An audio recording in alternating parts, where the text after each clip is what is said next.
Back to another great edition of my Groom Show for my voice. For the Groom Show today, I got a very awesome guest, and he's a professional wrestler, and his name is Kamicazi. He's the champion in Canada for CWE, and he just came off of a 7 day tour there. And then before that, I think he was on like a 15-day tour, and he does all these different tours for this wrestling promotion in Canada. And I'm going to talk to him all about that, all about his wrestling life, who he trained with, and all that stuff. I am Rocco Cross. I am the host at Stutters. I am the host of the Groom Show. And my interview with Kamicazi be coming up very soon. This is my Grue Room, and as always, my Gruelings. Welcome to my nightmare. So stay tuned. Okay. Welcome to Grue, and thank you so much for being my guest today. I appreciate it. Well, thank you for your time, buddy. I really appreciate it. Thank you. So I guess like the first question I want to start out asking you basically is what drew you to this great sport of pro wrestling, and why did you want to do it? Oh, wow. I remember my father, Papa Kazi, has a lot to do with that. So remember as a kid watching like Hulk Hogan, my dad had the VHS WrestleMania 3 and seeing Randy Savage and Ricky Steamboat, Andre the Giant, Hulk Hogan, the Pontiac Silverdome, 93,000 people. You know, that was the first memories. And then I remember seeing like Jake the Snake and Earthquake's crushing Jake the Snake. And that was like traumatizing. And then I kind of fell out of it for a bit. And then my parents were divorced I was in grade 6 or 7. It was 1998. The Attitude Era was getting hot. Mhm. And we'd go to my sister and I, to my dad's, and we'd watch Monday Night Raw together as a family. And that's when I really got hooked and decided this is what I want to do. And I got back into wrestling at that point. Oh wow. That's awesome. That's awesome. And yeah, WrestleMania 3 was such a classic though, wasn't it? Oh, it's amazing. The Uh, spectacle. yeah, like I mean Hogan and the Giant were like the main event, but like Macho Man and Ricky Steamboat stole the show. Oh, 100%, man. It was unbelievable. I love that old stuff too. It's like a golden time, a golden era. It's fantastic. Oh my God, yeah, definitely. And who when you first started doing it, who was the person that trained you? My first trainer was a Canadian wrestling legend by the name of Chi Cruz. He'd been wrestling for 20 years at that point when I broke in. So I was very lucky and fortunate to break in and learn from someone that had been doing it for 20 years. He'd been in Japan and Europe, all over. He was in the Memphis territory, Jerry Lawler's USWA Oh, territory, all nice. over Canada. And yeah, man, he was just so old school. I was so lucky to break in with someone with such old school fundamentals. Just a very distinct, point of always making like, why is this happening? Why are you doing this? Mhm. What is the reasoning behind this? There's always like that psychology of why, so I was very fortunate to learn from such a great talent such as Chi Cruz. That was my very first trainer. Wow. Okay. I mean, it's always good to learn that though, because I mean, like you do see some bouts now where they're going through the motions, but it doesn't make sense. Like you have to like make it make sense. Like draw the fans in. Like turn. I mean, you can't. It just can't be like two guys fighting. Like you have to have some of the acting, the entertainment in it. Yeah, absolutely, man. I mean, yeah, now more than ever, I find it's more just like a big dance routine. These guys going through the motions, doing their little parkour gymnastics dance routine, man. It's not wrestling in my eyes. There's storytelling, there's psychology, there's emotion. This is the biggest one is emotion, playing with the audience's emotion and just Definitely. feeling things out, knowing when to pull the rug from underneath them when things are going a certain way, then just doing a Definitely. 180 and going a different direction. That's the art behind it. So I was lucky to learn that. Oh yeah, I mean, because when fans leave the show, like that's what draws them in. storytelling, not who Yes. went in and did the most flips or whatever. Yeah. Like it's about storytelling and grabbing and getting them and and grabbing their Yeah. attention, making them gasp. 100%, buddy. You know it. That's so true, man. Like I think nowadays it's more people are more focused on, like you said, the moves and the Yeah, flips and the gymnastics part of it. But that's icing on the cake. You need to build a good foundation of fundamentals and storytelling, psychology, and then you sprinkle on those little crazy things at the appropriate times. And it's not every night. It's there's time and place for everything. But definitely. it's a lost art in a lot of respects. It is. It is. Yeah. And when you first started training, how long did it take you to get used to like taking the bumps and the rope burns and everything that comes with that that part of learning? Right. Well, see here. I trained for about 3 months. I was lucky that I was a bit of a sponge and just a natural at it and picked up on it. I also took matters into my own hands from the age of 12 to 17. I was a backyard wrestler and like just I would study tapes, put things in slow motion, see how things were executed. Like I took it very seriously. And Nice. so that I think helped out a lot too. But and just performing in front of audiences in my backyard and stuff. But yeah, about 3 months of solid training, and then I had my debut match. When I first matched, so I refereed a show, and but it didn't take long, man. I was in there right away. It was crazy though. It was quite the process, man. Like things have changed. Like I had to look a certain way before I could make my debut. I had to put on a certain amount of size and weight, and until I looked like an athlete, I wasn't allowed to get in the ring and on a live show. And Oh, that's a thing that doesn't happen very often this day and age, like, but yeah, like I wasn't allowed until I looked a certain way and, looked like an athlete, like I could take care of myself out there. oh my Um, God. yeah, the things have changed, that was just the rules. I would still enforce that, to be honest. Like, I think it's important. Like, you don't have to be like a steroid induced muscle bound monster, but you got to look like, you got to look the parts, I mean, that's a big Definitely. problem nowadays is it looks like little 10-year-old boys are just playing in the ring sometimes, like it's not doing wrestling any justice to what this is. But You're you're absolutely right about that. Yes. I see a lot of just like 10-year-old boy bodies with like trunks and kick pads just doing gymnastics. It's not wrestling. Yeah, true, true. And how did you how did you think of like your wrestling name and the character you wanted and the outfit and everything?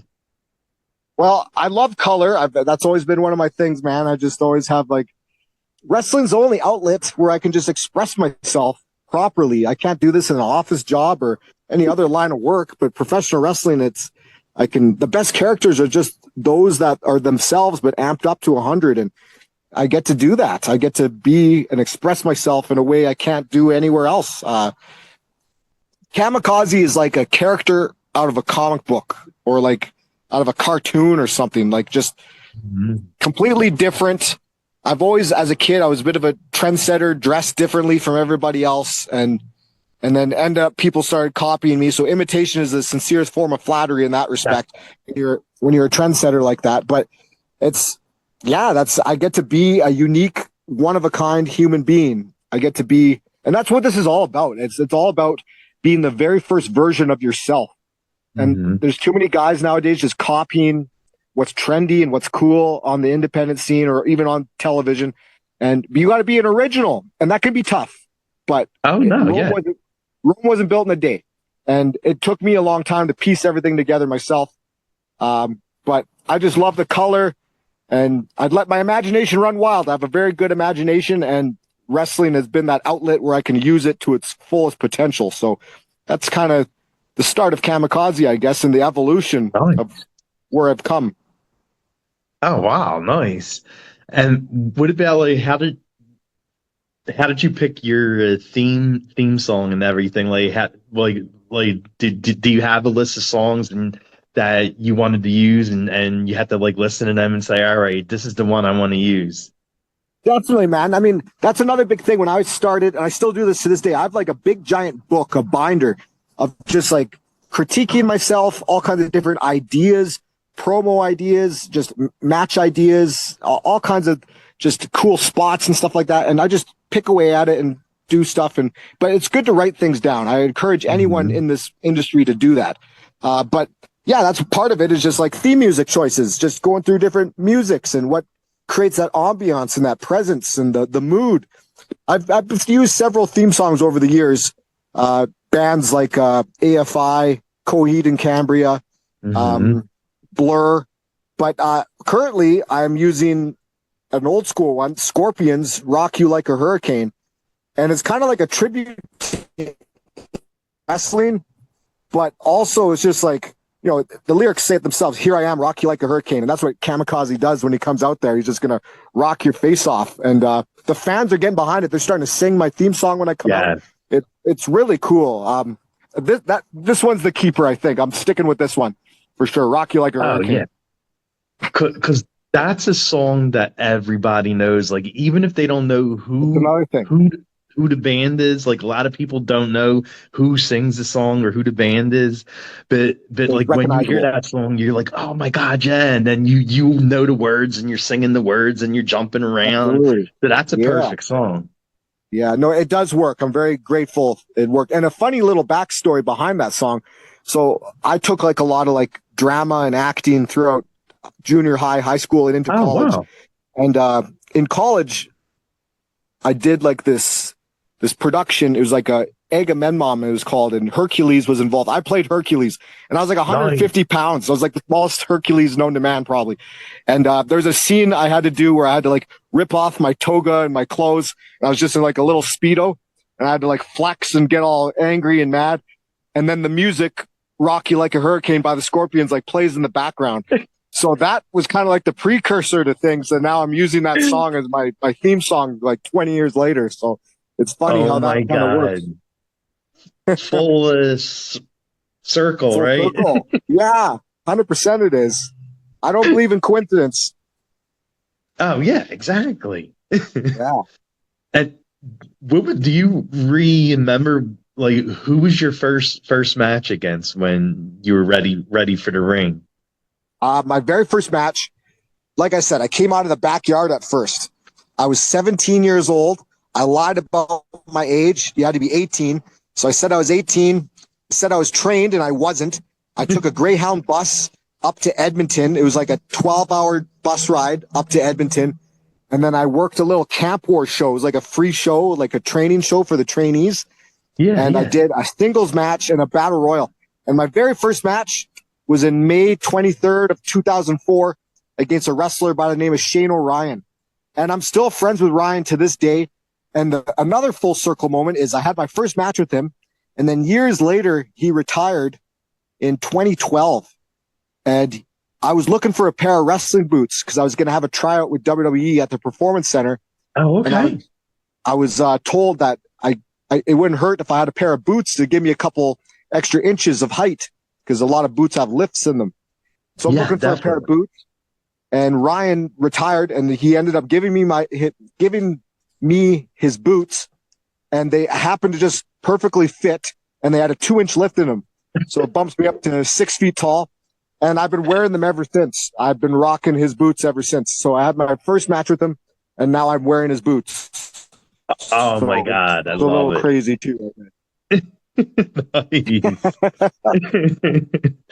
And you were part of a show called World of Hurt, and you worked with and learned Yes, from Rowdy Roddy Piper. And how was that like indeed. to actually like learn from one of the best ever, like the guy, in my opinion, that did the most amazing promos ever? Like, what was it like working and learning Right? from Oh man, Hot Rod?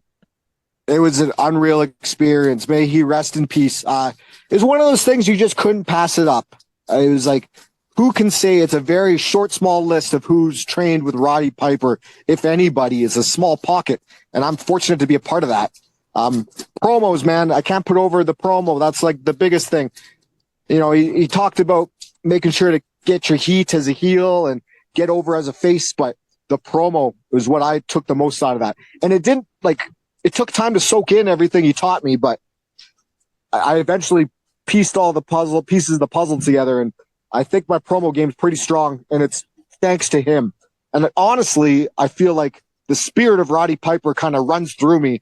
It's a tribute to him, the way I'm frenetic and kind of crazy and out there. That's a lot of the same characteristics in his promo style as well. So his legacy lives on. I love it. I love it. Definitely, yes. You have you ever watched his Ariel wrestle yet? His daughter.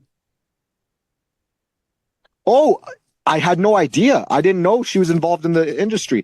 Yeah, yeah. She's wrestling too now, Wow. and she does the promos, and she reminds you of Rowdy when she does like the promos and stuff. Cool. I had no idea. I'm gonna have to look that up. I had no idea about that. Yeah, definitely, definitely. Right. And Amazing. yeah, right. You also did like a lot of other like different seminars with a lot of the big names like Ricky Steamboat and Jake the Snake Roberts and Lance Storm, Sure. and I'm sure you picked up a little bit of everything from every legend that you worked with and trained with. Yes, 100%, man. I'm very fortunate, man. It's a grocery list, man. And that's the thing. You got to get out there. You got to get out and about. You got to go travel to these seminars, these tryouts where these legends are and these veterans are, holding these seminars and tryouts, and you just be a sponge and soak it up. I mean, it's a long list, dude. I mean, Harley Race, Jake Roberts, Ricky Steamboat, Piper, Jim Ross, William Regal, Norman Smiley, Steve Kern, Les Thatcher, Dusty Rhodes, D'Lo Brown, Matt Stryker, geez, Al Snow, Shane Douglas, Vader. The Vader, list goes on and damn. on. Yeah, man, it's. I've been very fortunate, but a lot of these guys, God bless their souls, they've now passed away, and Yeah, what little bit I learned from them, I feel obligated. I got to pass it on and like carry it on, because like I said, this is a lost art. It's a dying art, it and is. Yeah, to anybody that is in that mindset that wants to be the best and learn from the best that have ever done this, like I'm lucky to have learned from some of the best that have now passed away. And what little bit I took from them and they bestowed to me, I got to pass that on. I feel obligated to do that. So I try my best to help out the newer generation and stuff like that. It's oh the wow. old school tricks of the trade. Oh yeah, definitely. And you also did like some work behind the scenes too, like for WWE, right? Like what kind of stuff did you do for Yes. WWE? I was an extra. Like I had a couple tryouts with them. I did one in 2010 for Florida Championship Wrestling, which was their developmental territory at the time. Um, excuse me. I wasn't ready a lot and figured out what I needed to work on. They gave us like these report cards of what you needed to work on and do. So it was really, really beneficial. But that was the same tryout that Tyler Breeze got signed at. And funny story, he got signed wearing my Oh, dress really? shirt. He forgot his dress shirt, and I borrowed him one of mine, Wait, and really? he ended up getting signed wearing my shirt. So that was a funny little Oh my tidbit of information God. there. But yeah, him and I like roomed together and flew in together. Like he was a great guy. I haven't seen him in years, but I'm very happy for him. So that was my first Wow. experience. And then I did extra work in 2012 for Raw and SmackDown in Edmonton and Calgary. And that was an amazing experience. I did really well, had a tryout match in front of all the agents and did some promos in front of Paul Heyman, made him jump out of his seats and go, sign this kid. And it was an amazing experience. That's what got me a Performance Center tryout.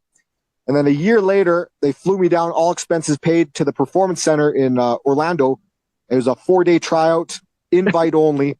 And yeah, I took part in that. And it went really good. But the last day, these two guys got in a fight. It was supposed to be match day, and they cut the day short because this big brawl broke out and it pissed off the trainers, and we didn't get to wrestle in front of them. So I got flown all that way to do a bunch of cardio drill, and I didn't even get to show them what I got. But I was the only guy to do 2 promos. Everyone else did 1, and I was allowed to do 2. So that was cool. Nice. But yeah, I didn't get to wrestle in front of them. That's just that things happen. It's just the stars got on the line properly. But yeah, true. I've had some great experiences and learned from some of the best and been acknowledged by some of the best that, like, you know, I can do this. I'm cut out for this. I have the talent and abilities. It's just a matter of grinding and not giving up. But I've had that approval from legends as well. So that keeps me going. Yeah. That lets me know that I'm not just wasting my time, you know? Yeah, true. And so you can probably say you're a Paul Heyman guy, right? Unofficially a Paul Heyman guy. That was wild, man. He just jumps out of his chair. He goes, sign this kid. And then he just stormed out of the room. And I thought I had a job right there. I was like, holy smokes. It was a wild moment. Then he took me aside later and he shakes my hand and he tells me, you got some big balls, kid. He's like, that was a great promo. And yeah, it was crazy, man. TJ Wilson, Tyson Kidd, Wow. he comes up to me afterwards and he's like, despite whatever happens, that's a feather in your hat, a notch in your belt to make the mad scientist of wrestling one of the best promos ever to react the way he reacted. So, you know, it's just, that lets me know, don't give up, keep on trucking along. There's a place for me somewhere in this industry. It's just a matter of knocking on doors and not giving up, you know? No, really, yeah, definitely. And you know, I have to ask, when you get ready for your matches and stuff, how long does it take to do your hair and color it and all that stuff? Well, it's a process, man. I see a wonderful lady out here in Medicine Hat, Alberta, Canada. She runs her own business. It's called Styles by Rose Quartz, and she specializes in braiding and dreadlocks and stuff like that. Oh. And it's a long day. It's about 5.5 to 6 hours. She has to unbraid it, comb it all out, straighten it, wash it multiple times. Then we start braiding, and then she throws in the colored extensions and then adds on the beads. And all that process, it takes about 5.5 to 6 hours to complete. I bit off a lot more than I could chew. I thought, you know, I've always had crazy hairstyles in the past, double mohawks and every color under the rainbow. And I just thought this would be sweet to try this hairstyle out. And it's working for me. It's very marketable and I'm enjoying it. Yeah. I'm embracing it. I'm not done with it, but I have to wear like night caps when I go to bed, shower caps when I shower. Like I bit off a lot more than I could chew, to be honest, but it's worth it. I love it. And it makes me marketable. Yeah, definitely. Wow. Okay. I didn't know it was that much work. Wow. Oh yeah, dude. It's a crazy process. I got it red right now. It was green before, but Yeah. And what's your like workout routine and like diet plan like? well, I train 5 days a week. I train one body part a day, bodybuilding style. So Monday's leg day, Tuesday's back day with abs, Wednesday's shoulders and traps with abs, Thursday's arms, biceps, triceps, forearms with abs, and then Friday's chest with abs. And then Saturday, Sunday is my days off to rest. And usually I'm wrestling those days anyways. But I treat it like a job. People go to work Monday to Friday, and I'm working out, training Monday to Friday kind of thing. So Yeah. a completely different lifestyle choice and different makes type of sense. job, but it's a job nonetheless. Oh yeah, no, it is.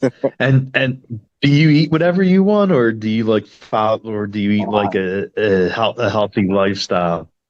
Not anymore. All the way up to about age 28, I could get away with whatever I wanted. I could just eat whatever and turn it into muscle. But then my metabolism changed at 28 and I cannot get away with that anymore. So I eat really clean. I try my best to, yeah, man. Like I try and eat organic, non-GMO foods, a lot of water.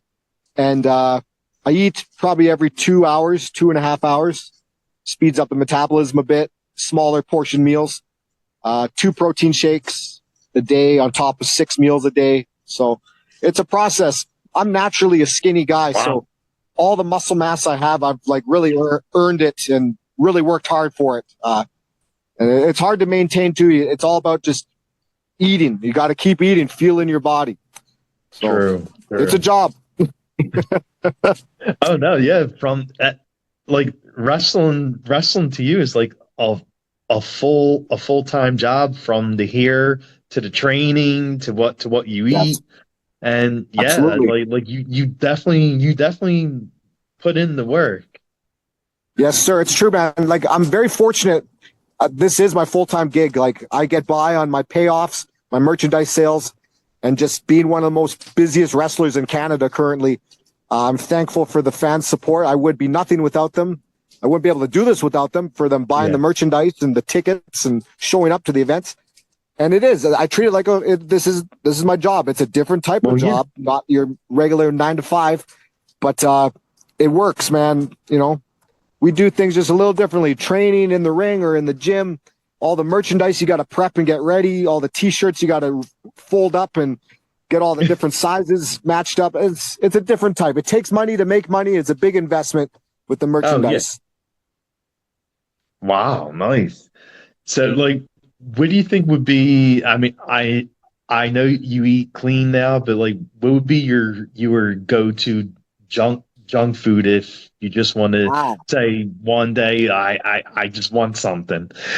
Yeah, yeah. I would say pizza's a good cheat meal because it still has lots of like an all meat pizza. That's always a good cheat. But I'm a sucker for like chocolate and peanut butter and like a glass of milk. You know, that's pretty good to me. That's a Okay. nice treat. That's a nice treat, man. Yeah. Yeah, definitely. Yeah. You are the champ at CWE in Canada. Yeah. And what's it like being that person, like the champ, the one that everyone looks at first, like whoever, any new challengers that come in, they want to have a shot at the belt, and you're the guy. So how's it feel to be the guy? Well, it's a blessing, and I guess it's just like you know, the hard work's paying off. It's always a good compliment when the promoter puts a belt on you, has confidence in you that you can carry the ball. So I've been just given the ball and I'm running with it as fast and hard as I can. Putting you on the marquee, on the posters and stuff like that. That the promoter has confidence in you and your Mm. abilities, and I've just been embracing it and doing everything I can, just being the best version of myself I can be. Every day I take it one day at a time, and I can be that much better, train harder, and study more matches and footage, and but it's cool, man. I get to work with a lot of the names they bring in and stuff like that. And Yeah. you're always learning something from these guys that did it at such a high level for such a long period of time. Legends and veterans. That's what it's all about. And I'm lucky to be in that position. I've definitely earned it. Rome wasn't built in a day. Took a long time to get here, but now I'm enjoying it. I'm enjoying the fruits of my labor, I suppose. Oh yeah, definitely. And you just came off of a tour for them, a 7-day tour, the Cruel Summer Tour, and Yeah, I correct. I I noticed with them with CWE, they kind of do like little tours, right? Absolutely. Yes. That's part of how I'm one of the busiest wrestlers. I did a 7-day tour in Ontario, Canada, and it was 7 events, but I worked twice every night. So Oh in my 7 days I worked 14 matches. I What? opened the show and then I main evented the show. I was in an 8-man tag match. The name we brought in was Hernandez from TNA, and he was a great guy. Awesome to be on the road with. Oh Tremendous yeah, guy. yeah, yeah. Awesome. Yeah, he's 53 years old and just jacked, in great shape. He can still move. He can still toss guys around. He was just a Yeah, I know pleasure he's to be jacked, around. that guy. Oh, yeah, he's a specimen. But yeah, man, we're going to do a 17-day tour in Western Canada in August. So, and then we're going to bring in Brian 17. Kendrick for that one. Wow, that is like you're gonna wrestle every day for 17 days. Yes, and apparently it's the same format. We'll be doing tag matches in the main event, so I'll be wrestling probably twice a night. So it'll be like 34 matches when it's all said and done. Damn. Busy, busy, buddy. That's a lot of work and a lot of your body slamming to the mat. Yeah, it sure is, man. This is what I wanted. This is what I signed up for. This is living the dream, man. This is what I wanted since I was a teenager, as a kid. I just wanted to live the life on the road every night, working every night with veterans and learning from stars and legends and veterans. And it's happening. I'm blessed by the grace of God. It's happened. I get a lot of guys joke that myself and several others here in Canada, the more busier guys, we wrestle more than WWE guys do Oh nowadays yeah, because they've no. really cut their schedules down, you know. So we're more busier than they are. That's great. Hey, I mean, because you're doing something you love doing, and to actually do it like every day, go on tours and be the champion, like that is a great experience. Yeah, man. And that's how you get good. That's why that golden age we were talking about in like the 80s and the 70s into the 90s. Yeah, into the 90s, definitely. The schedule they worked was crazy. Over 200 matches a year, 250 matches a year on the road. But that's how you get good, is working in front of different audiences every night, a different town, a different city, and just the reps. It's all about the reps and learning to feel a crowd and learn to listen to a crowd. And the repetitions, the reps, practice makes perfect. That's how Yeah. you get good at this, is by just doing it night after night, night in, night out. So I'm very blessed. I'm living the dream, man. Oh Thanks be no, to I know. God. Definitely, yes. You mentioned how much you love like old school wrestling, like Yeah, 80s and 90s. And what I miss about like that era is when you actually saw a wrestler that was on the show. Say you saw him in a hotel or out to eat. If they were a heel, they would be the meanest son of a bitch to you. right. And if they were a Yes, face, it would be so they always stood in their character if they saw fans yes, wherever they were eating at or shopping at. And now like everything's, oh yeah, I only play that on television, and I'm like, ah. right. Yeah, I know they treat it more show business these days. And I know we're guilty of kind of just exposing things as we talk right now about it, but I guess the Yeah. internet has changed a lot of things the way it's perceived. But I am a firm believer, especially with like the children and stuff like that. You keep that magic alive. It's no different than Santa Claus, you know, believing in Santa Claus. And you still can suspend these people's disbelief. Is no different than going to a movie for 2 hours, 2.5 hours, getting sucked into the characters and, oh, that guy's a real son of a bitch. I hope he gets his. It's no different, except it's live action in your face. One take. We only got one take to do this. No, you know, wires and crash mats. You Yeah. know, we're some of the best one take performers you're going to find. And Oh, I that's what it's know. about. Playing with emotions and staying in character and just, if you believe it, truly believe it, then that perceives to the people and they'll believe it. It'll make it easier for them to buy into you if you believe it yourself, you know? Oh yeah, definitely. Definitely. And you know, when you aren't wrestling, which is like, I mean, seeing wrestling, what do you like doing during your free time? Free time, man, I like just taking it easy.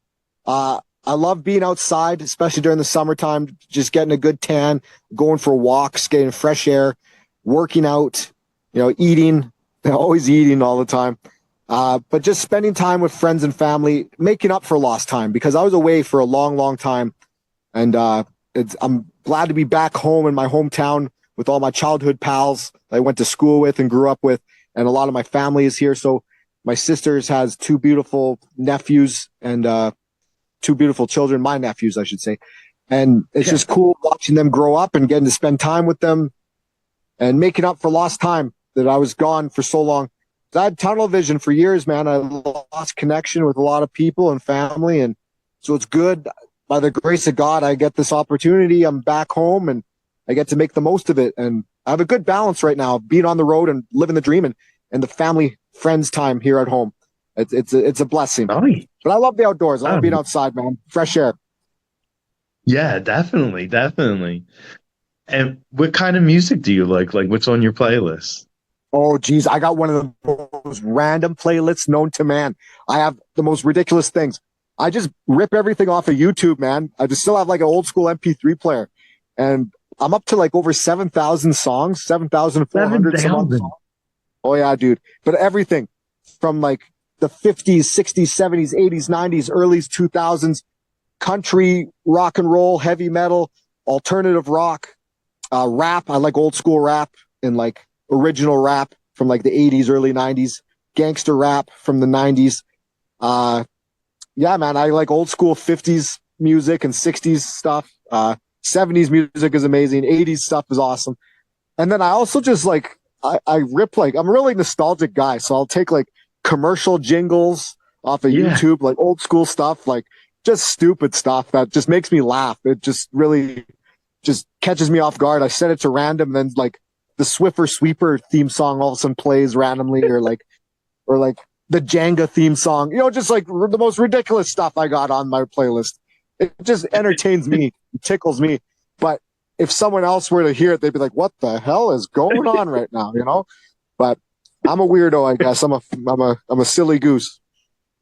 There you go. It entertains me. Yeah, definitely. I put on, since I rip everything off YouTube, I rip off a lot of like promos, good promos, and throw them on Oh, my really? playlist. So I set it to random. Also, the random Dusty Rhodes promo will start playing, or like a good Stone Cold Steve Austin promo, or Terry Funk promo, and just listening to these guys, it just subconsciously soaks into my brain. I just, because nobody's perfect. Even the best of the best, they still stutter Mhm. over their words a little bit. They still kind of Yeah, of stop and course. think or get a little lost. And it's okay to do that. It's okay to just be in the moment. But just listening to them, it's really given me a lot more confidence and helped my promo game out. Just listening to some of the best promos. So that's on my playlist as well. Lots of different promos from some of the Nice. great. Rhodes, yeah, like yeah, I mean that promo to Rhodes that was classic when you dine with kings All and time. queens while I eat my Oh pork yeah, and beans. yeah, so yeah, man. And like what's old is new again. Like I take a lot of stuff from Dusty Rhodes and the Road Warriors and Roddy Piper and all these other greats, and I kind of tweak it a bit and make it my own. Muhammad Ali, he's fantastic as well. Great Yeah, promo on him. Superstar Billy yes. Graham, Hulk Hogan, Macho Man. There's so many good ones. But yeah, just subconsciously, when I hear them on my playlist, it just soaks into my brain a little bit more. You know. Oh yeah. So what do you think would be your go-to karaoke song if you were going to do one? Oh, that's a wild question. I don't even know. Um, Geez, man, let me think about that. Um, I'll do the Ghostbusters theme song just for shits and giggles. Yeah, Why not? yeah, I it's a great was a song. huge I fan love of that song. Ghostbusters and Ninja Turtles as a kid. So Oh, the turtles are the best. yeah, man, that's kind of actually Kamikaze. Because when you're thinking of like a hometown, my look and everything, it's just out of this world, straight out of the pages of a comic book. So I started being announced from Dimension X, which was like a Nice. wasteland Yeah. dimension from the Ninja Turtles. Yeah, So Krang. yes, exactly. So I kind of have like Ninja Turtle ties with Kamikaze, the character. I love it. I love it. I used to love that show growing up as a kid. Oh, I so would good. watch that. Like, oh my God, I would have all the action figures and Oh, they had cool action figures, man. The best.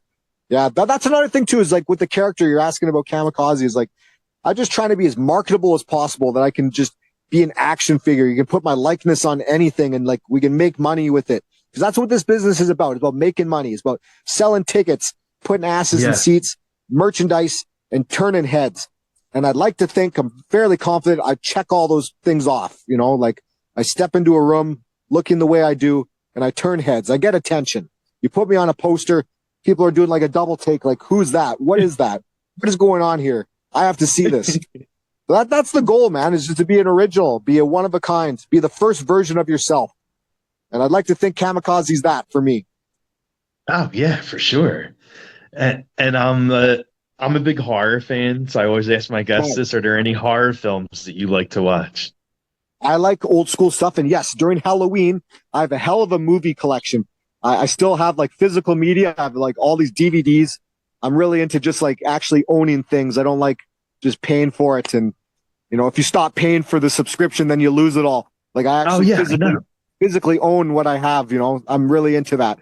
So I have a great movie collection. I'm really big into movies actually. And yes, Halloween time is that's the time where I'm watching all the horror films. I got all the I classic originals, the Freddy Kruegers, the Jasons, you know, the Halloweens, um, Poltergeist, Exorcist, yeah, Texas Chainsaw Massacre, the original one. Uh, yeah, dude, Gremlins. You know, there's all kinds of good Gremlin. stuff in there. Uh, Beetlejuice, that's a good one too. Michael That's a Keaton's really good movie. fantastic. Yeah. But yeah, no, I love the good horror films. You can't go wrong. All the Chuckies, of course. You know, the original three I really like. Oh, I of like the original course. stuff. You know. Yeah, I love the Chucky films. Like I even got a Chucky doll in my room. Oh wow, holy smokes, that's creepy, man. I don't know if I can handle looking at that all. That'd scare me. I think I that's know, awesome right? though. My dad's really into Chucky. Actually, surprisingly, he likes watching it on TV. There's like a TV series now about it and Yeah, stuff, and he always yeah. watches the movies when it's on TV. Oh, that's awesome. That's awesome. And I guess like the last thing I'll ask you is where can fans follow you and know like when your matches are and stuff? So it's pretty easy. All my social media is the same address. I have an Instagram account, a Facebook fan page, and then a YouTube channel. And it's all the same address. It's Kazi CMF, the number 4 life at Hotmail, or not as my email address, but Kazi CMF for life. And it's KAZE CMF, the number 4 life. Kazi CMF for life. Crazy mofo for life. That's how you can find me on Instagram, YouTube, and my Facebook fan page. And you also sell merch. Like, do you have like a merch page too and everything? If you were to DM me on Instagram or shoot me an email at kazicmforlife at hotmail.com, we can organize something, do some shipping, and I could mail things out. Absolutely. I've mailed stuff out to the States and across Canada, so I'm not opposed to it as well. But you could also just catch me. You'll see when my dates are, where I'll be in a town, city near you in Canada, United States, or abroad. And I'm always at the merch table. I love just saying hello to all the great fans and interacting. And if you want to buy something, go right ahead. No pressure, but there's a great variety and a great choice of Kamicazi merchandise as well. Awesome, buddy. Well, thank you so much for coming on. It was very nice chatting with you and meeting you Yeah, too. man. Thank you. No, thank you for the time. I really appreciate you doing this. And it's an honor to be on the show. And thank you for your Thank time. you. Thank you for the opportunity. A pleasure to meet Definitely, you. bud. Thank you. Hey, if you ever wrestle in Philly, I'll come out and see you. Oh, yeah, absolutely. I'll keep you posted on that. 100%, man. Would love to come out there. That'd be amazing. Yeah, definitely, definitely. All right, bud. Well, have an amazing day. You too, buddy. Thank you. God bless. You too. Thank you.